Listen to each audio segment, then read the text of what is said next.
Selamat malam warga semesta, rahayu, salam kegelapan penuh cinta. Semoga dimanapun Anda berada, senantiasa dalam keadaan sehat, berbahagia dan penuh berkah.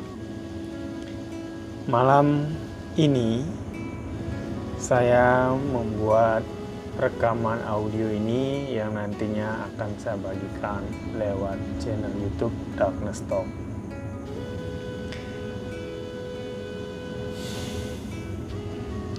Warga semesta yang berbahagia,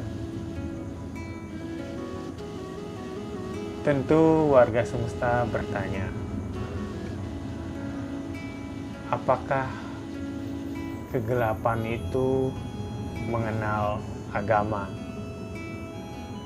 Saya sebagai makhluk yang sangat mencintai kegelapan dan menjadi duta kegelapan, berusaha menjawab pertanyaan itu. Sebenarnya pandangan dunia kegelapan terhadap agama sudah pernah diungkapkan oleh beberapa tokoh agama atau spiritual di dunia terang. Nah, untuk menjelaskan itu, saya akan membacakan hasil tulisan tokoh tersebut dan sedikit mengulasnya versi saya sebagai duta kegelapan. Karena sebagai duta kegelapan, saya sependapat dengan pemikiran beliau ini.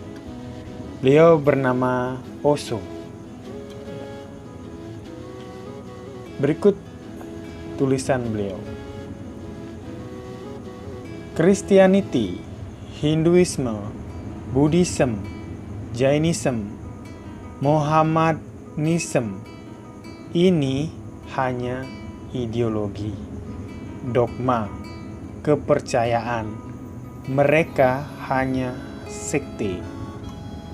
Agama yang benar tidak memiliki nama, tidak ada namanya. Ya, itu salah satu kutipan dalam tulisan beliau. Nah, dalam pandangan kegelapan, ini cukup mewakili dunia kegelapan tentang pandangan tentang agama. Dalam kegelapan, agama itu tidak memiliki nama. Karena dalam dunia kegelapan,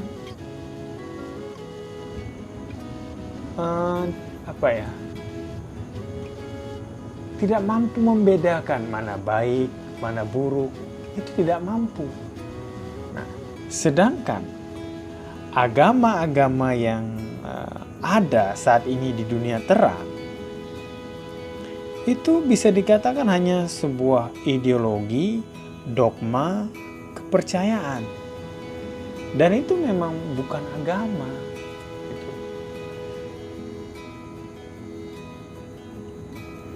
Lebih lanjut beliau menjelaskan ya, Buddha menghayatinya, Yesus menjalaninya. Tapi ingat, Yesus bukanlah seorang Kristen dan Buddha bukanlah seorang Buddhis. Ia belum pernah mendengar Buddhis. Dia belum pernah mendengar firman itu. Orang-orang yang benar-benar beragama cukup religius. Mereka belum bersikap dogmatis. Nah, beliau mencontohkan bagaimana Buddha. Buddha ini tidak seorang Buddhis atau penganut Buddha. Karena beliau pada waktu kita ketahui lahir di keluarga menganut Hindu. Tapi dengan penyelidikan yang mendalam, sehingga beliau mampu mengalami pencerahan sehingga disebut Sang Buddha, yang mana sebelumnya disebut Siddhartha Gautama. Setelah beliau mencapai penyerahan, barulah entah Sangha mulai mendirikan agama Buddha. Menarik.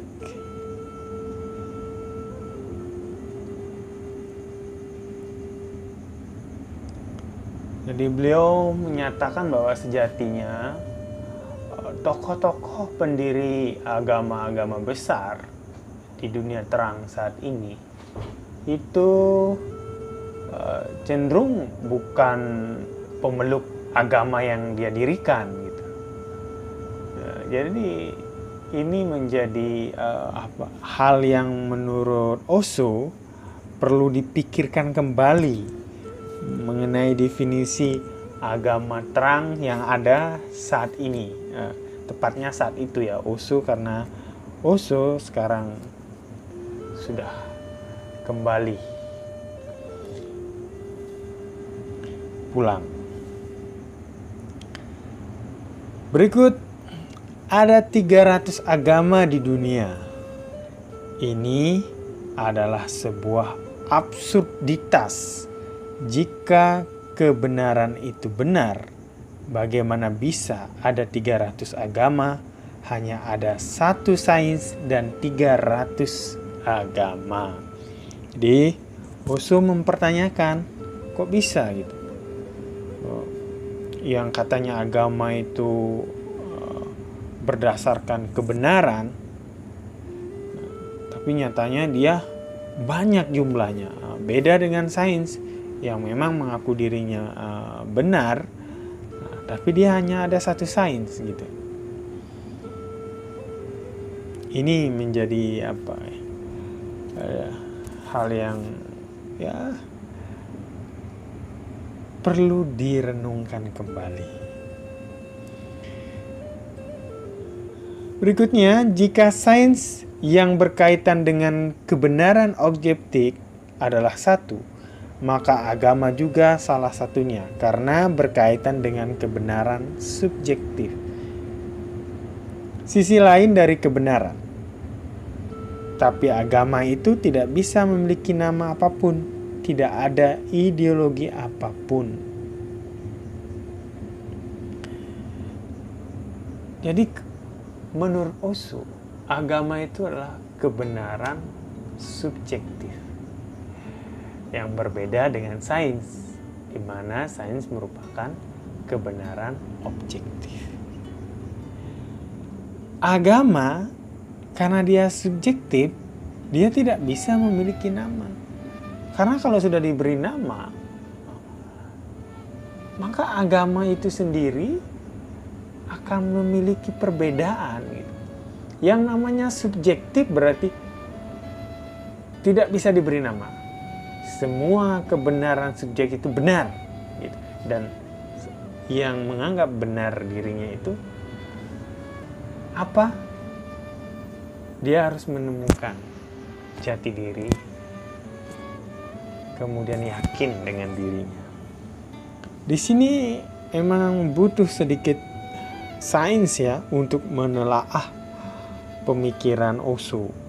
Karena Osho berpandangan bahwa agama dengan sains itu tidak terpisahkan gitu. Jadi dia berjalan seiringan gitu. Sains membutuhkan agama, agama juga membutuhkan sains. Ya kalau nggak salah mirip-mirip dengan ungkapan Albert Einstein ya. Kalau tidak ada agama, ilmu itu buta. Ilmu tanpa agama buta. Agama tanpa ilmu lumpuh. Atau sebaliknya ya, saya lupa. Yang jelas ada ungkapan seperti itu.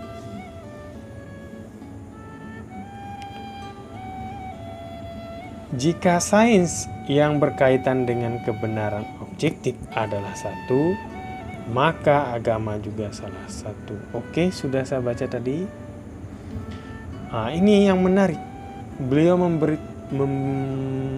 menyatakan bahwa beliau itu mengajarkan agama tanpa agama. Lumayan rumit kan kalimatnya. Memang agak sedikit butuh penalaran dan agak ranah filosofis. Beliau mengatakan seperti ini. Saya hanya mengajarkan agama itu. Oleh karena itu, jika seseorang bertanya kepada Anda, apa ajaran saya? Singkatnya, Anda tidak dapat mengatakannya. Karena saya tidak mengajarkan prinsip, ideologi, dogma, doktrin. Saya mengajari Anda agama tanpa agama. Saya mengajari Anda metode untuk menerima ajaran ilahi.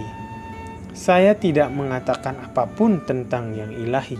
Saya hanya mengatakan kepada Anda, inilah jendela, buka dan Anda akan melihat malam berbintang. Nah, di sini Osho menyatakan dirinya berperan sebagai guide, penunjuk. Jadi beliau menunjukkan ibaratnya sebuah jendela.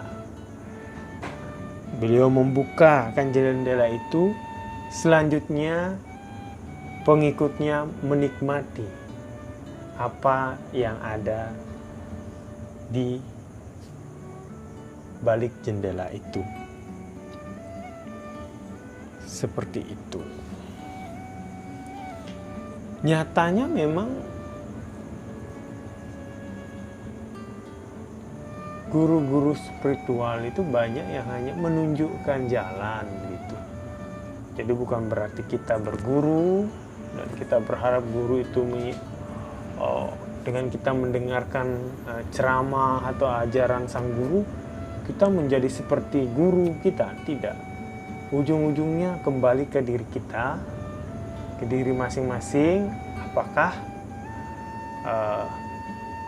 bisa mempraktekannya atau tidak? Itulah yang terjadi di dunia terang ya, di dunia terang ini. Kalau dunia gelap mah aman-aman saja. Dunia gelap nggak perlu agama. Tapi dia mengakui agama gitu.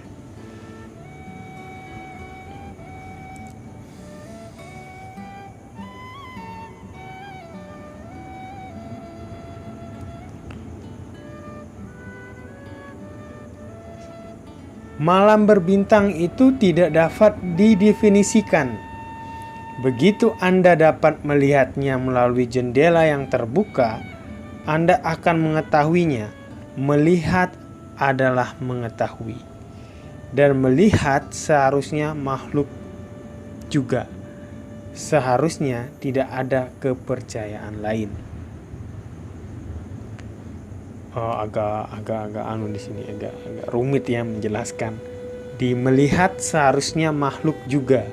Seharusnya tidak ada kepercayaan lain. Jadi kalau sudah semua orang bisa melihat, semua orang akan bisa menilai. Tapi penglihatan ini subjektif. Karena makhluk-makhluk ini melihat dengan matanya sendiri. Bukannya matanya misalnya mata si A melihat, kemudian dia memberitahu si B. Si B tidak melihat. Bukan jalurnya bukan seperti itu menurut Osho. Osho akan berusaha bagaimana caranya si B melihat, si C melihat, si D melihat dengan matanya masing-masing.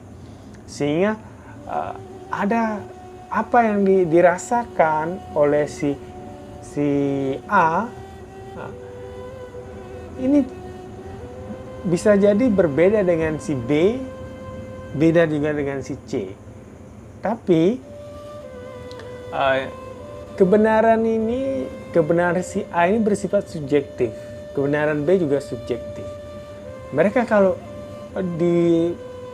diajak debat, ini akan terjadi pertentangan karena masing-masing punya sudut pandang.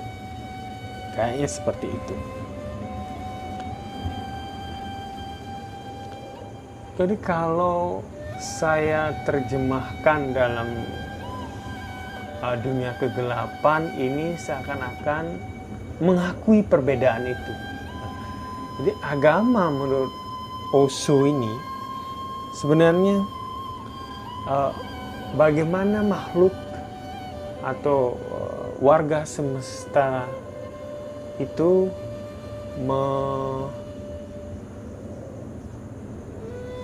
mengakui, menerima perbedaan. Ya. Oke, next. Jadi seluruh usaha saya bersifat eksistensial, tidak intelektual sama sekali. Dan agama yang benar itu eksistensial. Hal itu selalu terjadi pada hanya sedikit orang dan kemudian lenyap dari bumi karena para intelektual langsung menculiknya dan mereka mulai membuat ideologi yang indah darinya. Rapi dan bersih, logis.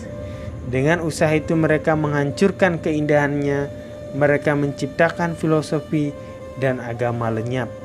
Pakar, cendekiawan, teolog adalah musuh agama. Nah, jadi beliau mengatakan jika ada seseorang yang sudah mencapai pencerahan, mengerti esensi dari agama, kemudian ada oknum-oknum yang mulai menafsirkan, mulai menjual tokoh ini, ya, sehingga muncullah bukan agama tapi yang filosofis, pengetahuan, teolog di sini katakan. Bahkan Osho menyatakan bahwa itulah musuh agama. Kenapa? Karena mereka sudah bermain di tataran tafsir. Teolog akan memiliki tafsir sendiri. Kemudian cendekiawan juga memiliki tafsir. Jadi penganut agama-agama akan mendengarkan tafsir-tafsir yang dikemukakan oleh cendekiawan atau teolog ini.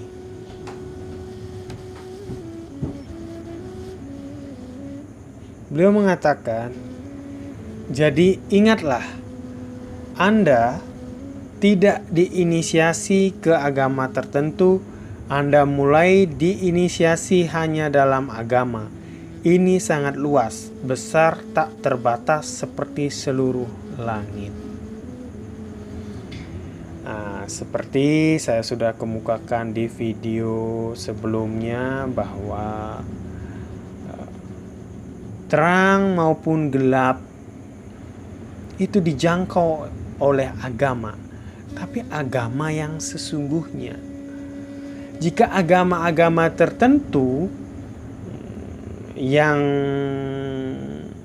dipahami oleh sebagian besar makhluk bumi, ya tentu akan tidak memiliki definisi seperti yang diungkapkan oleh Osho, yaitu sangat luas, besar, tak terbatas seperti seluruh langit. Bayangkan seluruh langit. Di langit itu ada bintang, ada gelap di situ. Maksudnya ada terang, ada gelap. Iya kan? Oke, inilah hal atau pendapat yang menurut saya sebagai duta kegelapan sangat sependapat dengan pemikiran Osho. Beliau sudah menemukan ini gitu. Beliau sudah mengajarkannya ke beberapa negara gitu. Mudah-mudahan sudah berkembang ya sehingga dunia terang yang jumlahnya masih 5% dari seluruh alam semesta ini bisa menambah, memancar, merangkul, menyinari kegelapan. Wah, saya suka sekali dengan sinar. Dari saya sebagai duta kegelapan, saya nggak suka menyebarkan kegelapan. Saya lebih suka sinar gitu. Nggak tahu dunia terang apakah lebih suka kegelapan. Buktinya mereka suka sekali bermain di gelap-gelap. Oke, next kita lanjut ke Osho lagi. Bahkan langit pun tidak terbatas. Jadi buka sayapmu tanpa rasa takut. Seluruh eksistensi ini milik kita. Ini adalah bait suci kita. Ini adalah kitab suci kita. Kurang dari itu buatan manusia. Diproduksi oleh manusia. Bila diproduksi tidak terlalu penting. Waspadalah terhadap agama-agama produksi sehingga Anda dapat mengetahui yang sebenarnya, yang bukan buatan manusia, dan itu tersedia di pepohonan, di pegunungan, di sungai, di bintang, di dalam dirimu, di orang-orang yang mengelilingi Anda, tersedia di mana-mana. Nah, jadi Osho menurut saya ingin makhluk bumi, manusia khususnya ya, mencapai pencerahannya. Dari mana?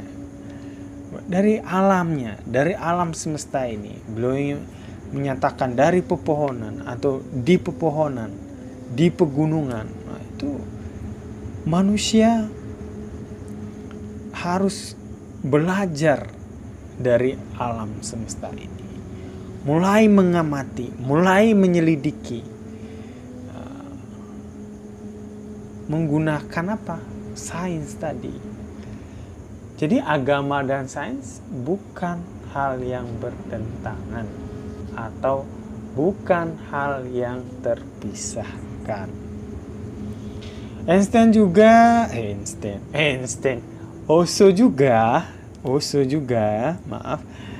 Osho menyatakan bahwa waspadalah dengan agama buatan manusia. Kita hanya disuruh waspada. Karena jangan sampai keyakinan kita melumpuhkan akal sehat itu sendiri, atau membawa kita terperosok ke jurang kehancuran. Kalau dibilang jurang kegelapan, nanti seakan-akan buruk. Bilangnya jurang kehancuran, biar agak sedikit takut tuh makhluk terang, ya kan? Next, ini topik baru, pencarian kebenaran di ilmu pengetahuan dan agama. Wah, sebelum baca Osho, seru nih. Ilmu pengetahuan dan agama, bahkan sering debat ini bahwa yang mengagung-agungkan sains itu cenderung ateis, sedangkan yang mengagung-agungkan agama itu merasa memiliki kebenaran itu. Ateis juga merasa mengetahui kebenaran itu berdasarkan sains. Terjadi perdebatan di dunia terang. Wah, kerjaan manusia di sana cuma ini aja nih, berdebat tentang ini. Tapi sampai akhir ini masih debat bagi yang ingin berdebat. Tapi ada juga yang sudah mencapai pencerahan melalui ilmu dan agama, ilmu pengetahuan dan agama. Ilmu adalah pencarian kebenaran di dunia objektif, dan agama adalah pencarian kebenaran di dunia subjektif. Nah, objektif itu artinya apa? Misalnya kalau si A mengamati seekor semut yang patah kakinya, si B juga harus mengamati semut yang sama dan harus patah kakinya juga. Tidak boleh si A mengamati patah kakinya, si B utuh kakinya. Nah, itu sudah tidak objektif. Itu sains. Jadi si A maupun si B jika melakukan percobaan akan memperoleh hasil yang sama atau hukum prinsip yang sama, kurang lebih seperti itu. Dan agama adalah pencarian kebenaran di dunia subjektif, dunia subjek berdasarkan pengamat. Kalau pengamatnya bilang benar. Pengamat lain nggak bisa bantah karena kebenaran menurut. Ini kebenaran menurut saya. Kalau orang bilang menurut saya sudah pasti benar, tapi benar secara subjektif. Sebenarnya mereka adalah dua sayap seekor burung, satu penyelidikan, dua sisi.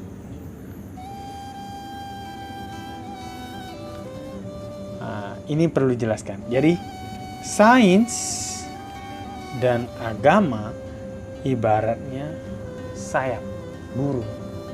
Yang kiri misalnya sains, yang kanan adalah agama. Yang kanan kan tidak mau yang di kiri-kiri ya, karena haluan kiri itu menurut agama yang sesat ya, yang komunis, apalah segala macam, yang gelap lah, yang gelap. Ya oke lah, sains lah sains. Sains yang kiri, agama yang kanan. Maka nih burung ini bisa terbang jika sayapnya berfungsi dengan baik. Nah, kalau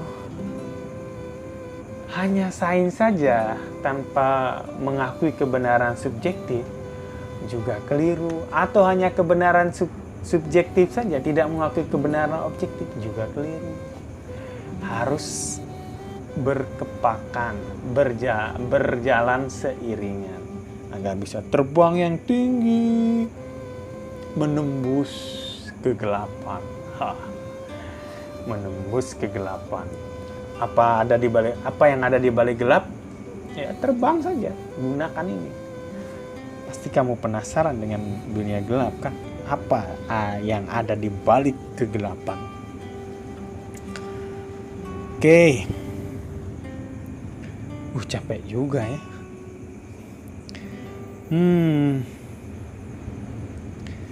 Saya baca-baca dulu, selanjutnya penting nggak? Kayaknya sudah saya jelaskan semua ini.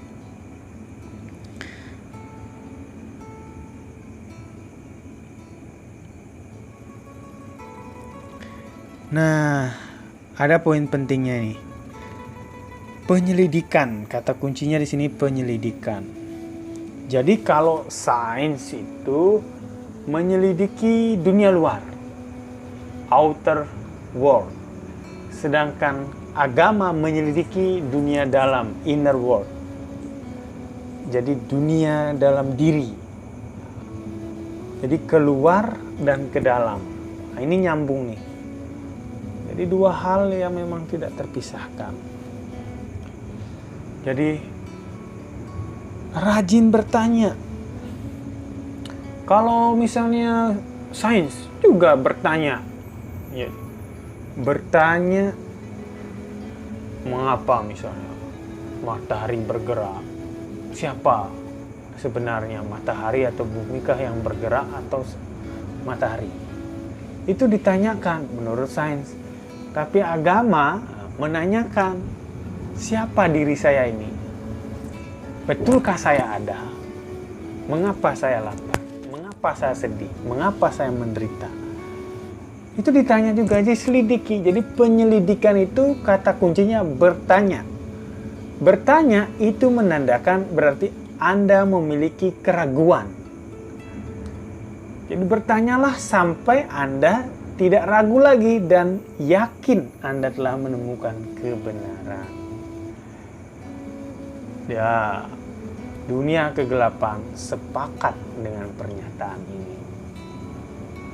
Jadi, menurut duta kegelapan, agama yang benar adalah agama yang bisa merangkul baik itu kanan maupun kiri, baik itu terang maupun gelap, ya dirangkul